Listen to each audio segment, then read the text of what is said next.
Bienvenue à tous les passionnés d'automobile. Aujourd'hui, on plonge dans l'univers fascinant de la Ferrari F430 pour l'émission Vintage Car Chronicles, votre rendez-vous quotidien avec les voitures de légende. Oui. Accrochez-vous, car on va décortiquer ensemble cette machine incroyable qui a marqué un véritable tournant pour Ferrari. Ah, la F430. Une voiture qui symbolise à elle seule une période charnière pour la marque au cheval cabré.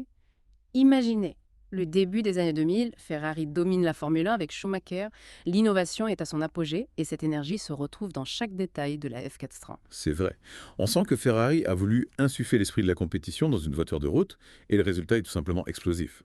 Mhm. Mais avant de parler performance, commençons par le commencement.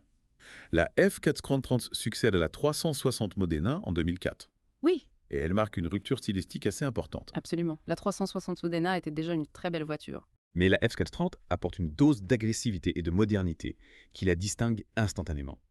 On voit tout de suite l'influence de Frank Stephenson, Ah oui. le designer qui a notamment travaillé sur la nouvelle Mini, D'accord. et qui a su donner à la F430 une personnalité bien à elle.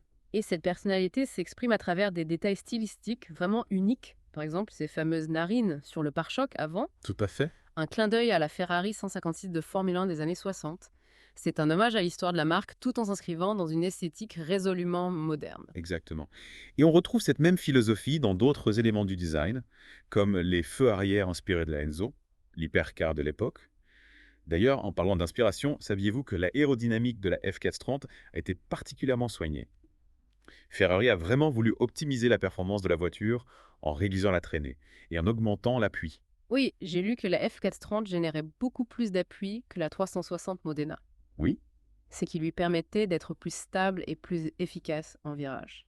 C'est impressionnant de voir comment Ferrari a réussi à intégrer des technologies issues de la Formule 1 dans une voiture de série. Tout à fait, Bien. et on le ressent aussi au niveau du moteur.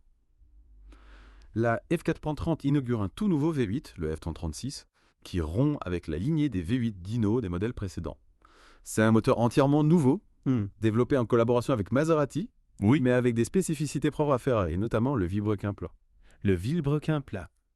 Ça me dit quelque chose, mais je ne suis pas sûr de bien comprendre ce que c'est. Est-ce que vous pouvez m'éclairer? Bien sûr.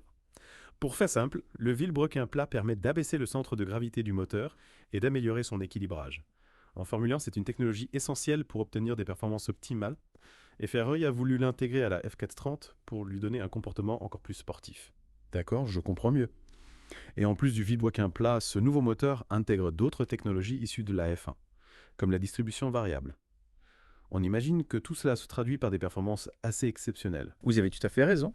La F430 développe 490 chevaux, Ah oui. ce qui lui permet d'abattre le 0 à 100 km/h en 4 secondes seulement, avec une vitesse de pointe qui frôle les 315 km/h. Des chiffres qui donnent le vertige. C'est clair.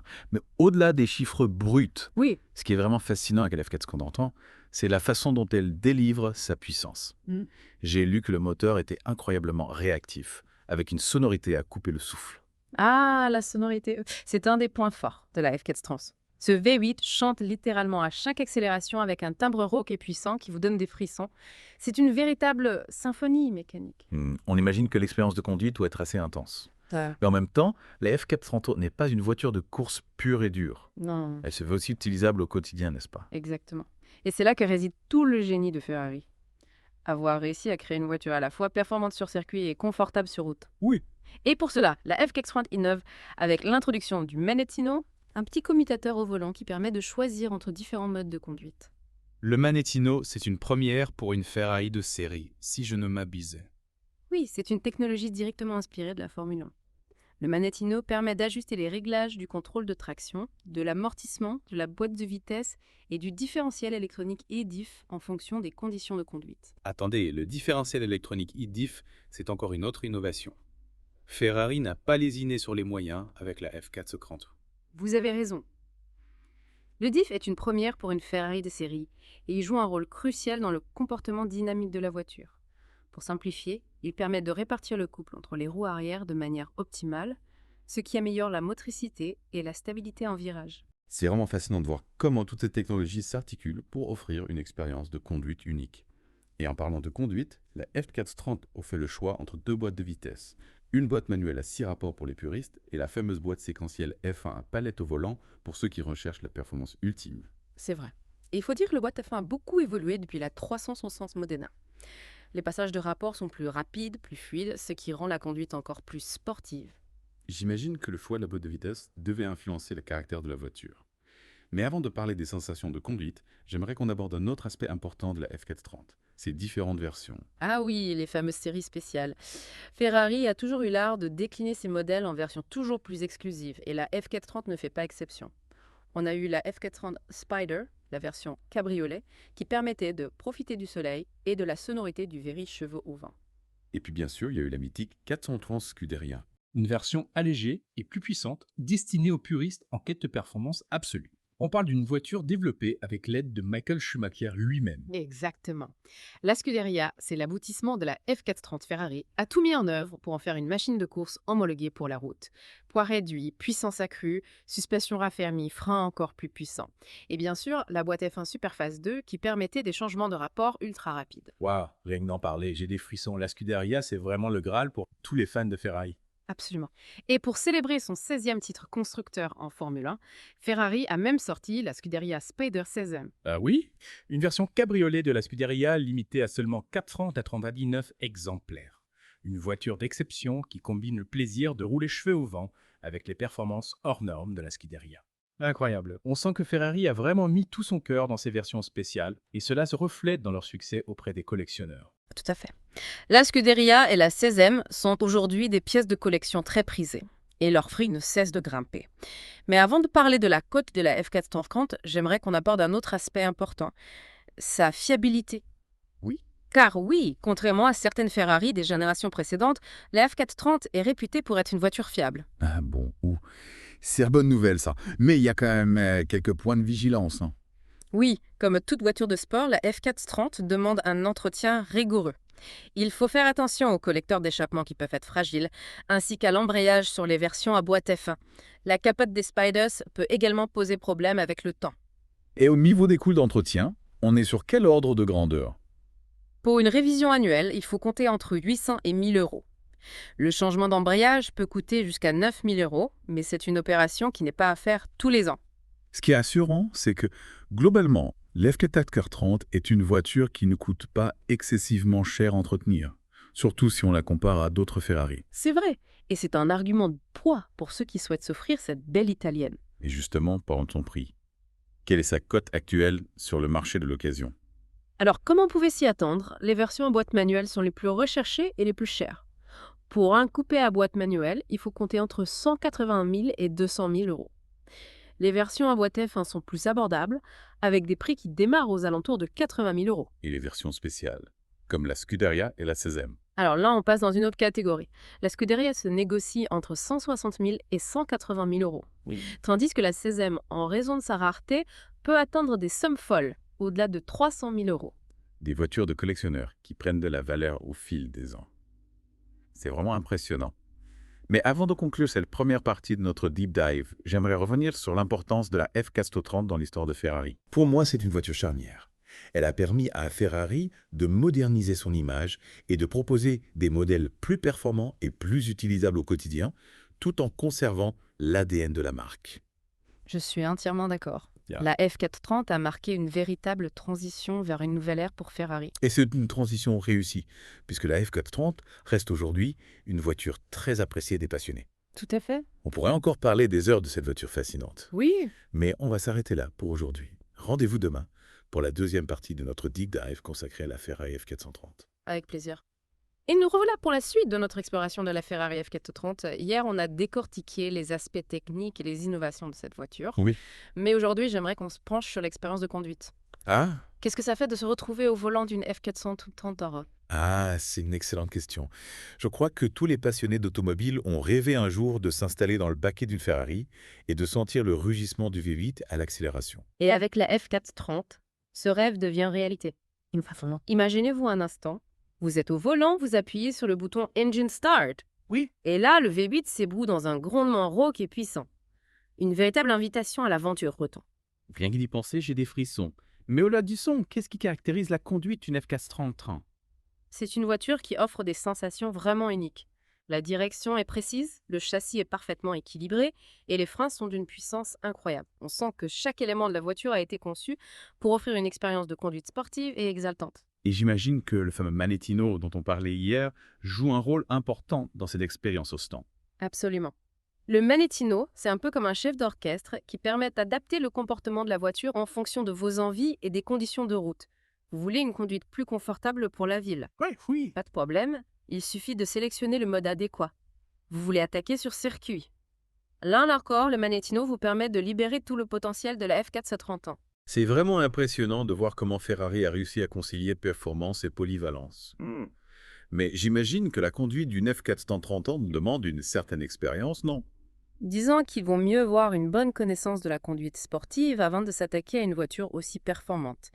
Mais ce qui est génial avec la F430, c'est qu'elle reste accessible, même pour les conducteurs moins expérimentés, grâce notamment aux différents modes de conduite proposés par le Manettino. Et en parlant de mode de conduite, est-ce qu'il y en a un que vous préférez particulièrement possible? Personnellement, j'ai un faible pour le mode sport. Ah oui? C'est le mode qui offre le meilleur compromis entre performance et confort. Le moteur est plus réactif, les suspensions se raffermissent, D'accord. mais la voiture reste facile à contrôler. C'est vraiment le mode idéal pour profiter de la F430 sur une belle route de campagne. C'est noté en ce là. Il faudra que je teste ça un jour. Mais avant de passer à d'autres sujets, j'aimerais qu'on revienne sur les différentes versions de la F430. On a déjà parlé de la Spider, la version cabriolet. Mais qu'en est-il de la mythique 430 Scuderia Già? Ah, la Scuderia Già. C'est la version ultime de la F430, celle qui a été conçue pour repousser les limites de la performance sur circuit. Tout dans cette voiture a été optimisé pour la vitesse. Poids réduit, puissance accrue, aérodynamique retravaillée et bien sûr la fameuse boîte F1 Superphase 2 qui permet des changements de rapport ultra rapides. D'ailleurs, en parlant de la boîte F1 Superphase 2, j'avoue que je suis un peu perdu avec toutes ces appellations. Est-ce que vous pouvez m'expliquer la différence entre la boîte F1 classique et la Superphase 2? Bien sûr. La boîte F1 Superphase 2, c'est une évolution de la boîte F1 que l'on trouvait sur la 360 Modena. D'accord. Elle est plus rapide, plus fluide, et elle offre des passages de rapport quasi instantanés de l'ordre de 60 millisecondes. C'est une technologie vraiment impressionnante qui permet de profiter pleinement du potentiel de la Scuderia. Oui, le 60 millisecondes, là, du C'est qu'incroyablement rapide.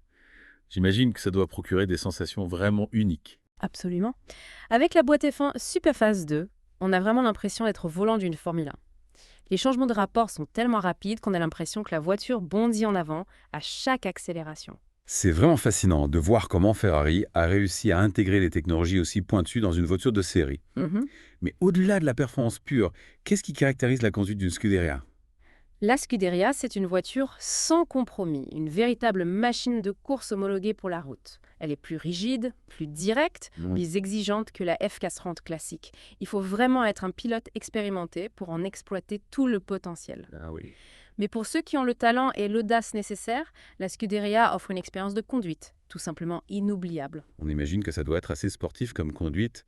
Et pour ceux qui voulaient profiter de ces sensations cheveux au vent, Ferrari a également sorti la Scuderia Spider 16M, une version cabriolet de la Scuderia limitée à 489 exemplaires. Exactement. La Scuderia Spider 16M, c'est la combinaison parfaite entre la performance de la Scuderia et le plaisir de rouler à ciel ouvert. Oui. C'est une voiture vraiment exceptionnelle qui est aujourd'hui très recherchée par les collectionneurs. Et en parlant de collectionneurs, j'aimerais qu'on aborde un autre aspect important de la F430 Tresorai, son héritage.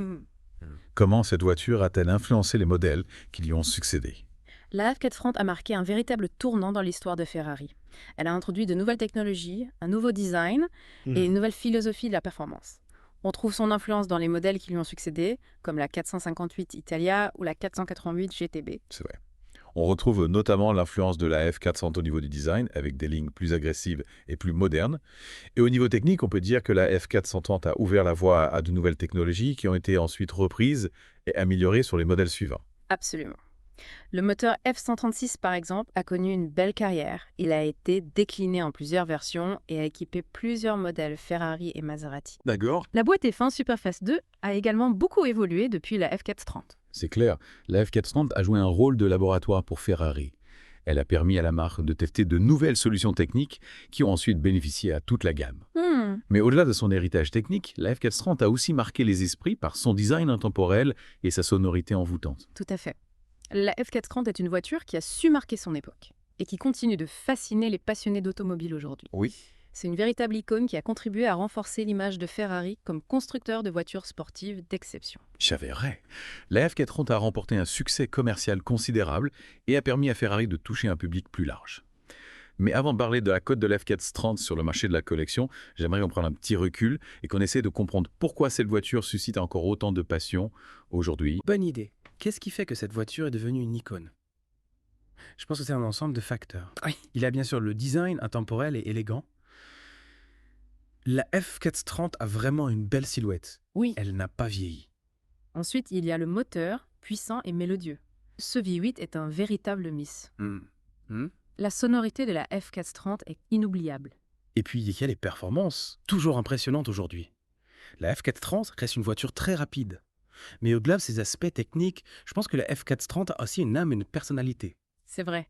On sent qu'il y a une histoire derrière cette voiture, qu'elle a été conçue avec passion. Et c'est cette passion qui transparaît dans l'expérience de conduite. Oui, La F430, c'est plus qu'une voiture, c'est une émotion. je comprends mieux pourquoi elle continue de faire rêver les passionnés. Et c'est une passion qui ne s'éteindra pas de sitôt, j'en suis persuadé. Mais avant de conclure notre deuxième partie, j'aimerais qu'on revienne sur un point important. La fiabilité de la F430. Oui, On a dit hier qu'elle était réputée pour être fiable. Mais est-ce que c'est vraiment le cas?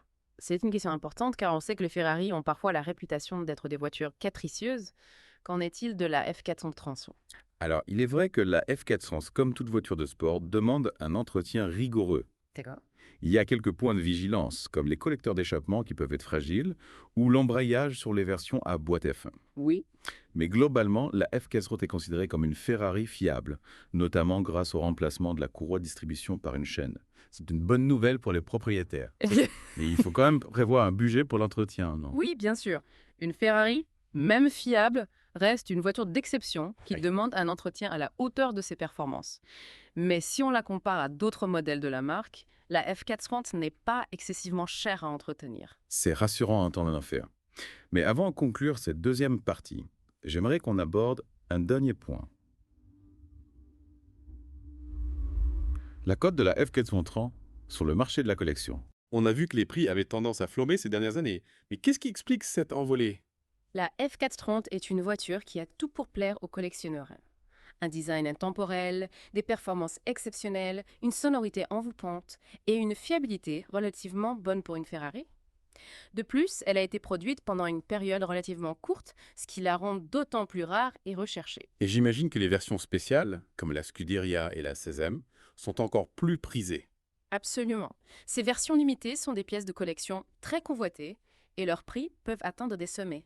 Mais même la F430 classique a vu sa cote grimper ces dernières années et elle devrait continuer à prendre de la valeur dans les années à venir. C'est une bonne nouvelle pour les propriétaires, mais ça veut aussi dire qu'il devient de plus en plus difficile de s'offrir une F430 à un prix raisonnable. C'est vrai. Mais pour les vrais passionnés, la F430 reste un rêve accessible. Il faut juste être patient et savoir chercher la bonne occasion. Et sur cette note optimiste, on va conclure cette deuxième partie de notre deep dive consacrée à la Ferrari F430. On se retrouve demain pour la troisième et dernière partie où on parlera plus en détail du marché de la collection et des conseils pour bien acheter une F430 à demain. À demain. Et nous voilà de retour pour la dernière partie de notre deep dive consacrée à la Ferrari F430.